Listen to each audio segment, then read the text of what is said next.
嘉义市北兴公有市场是伫咧绿桥下骹的菜市啊，这50-60年代时阵上届这有300多担，即马敢若剩20多担尔。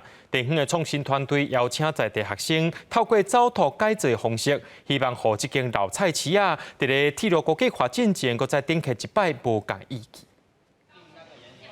师傅才认真咧甲成家功夫，要甲参加活动的高中生斗3工，改造这个瓦地路桥骹的老市场。市场的主题会讲，希望卖互大家拍拼一世人的所在，就安尼无去。平常不会来到这个地方，因为这个活动，所以可以借此了解这里的地方跟故事。有人入来，有人参观啊，市也较热闹啦。互因阁有一届创新的机会，阁互因这老班啊，有才了，阁变成一寡潮流。市场边啊，目前正咧进行铁路高架化的工程。这条路桥下骹的市啊，未来变做啥款，其实无真侪人注意。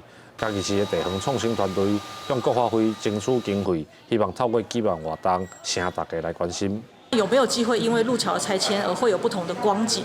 所以我们想要尝试看看，在这个地方做一些不同的扰动，那试试看会不会有更多的人来关注这个地方。我就是希望这个活动可以做那个火花，在市场里面，然后在这些来参与活动的高中生的心里面，透过市场改造的活动，向学生传承在地的故事。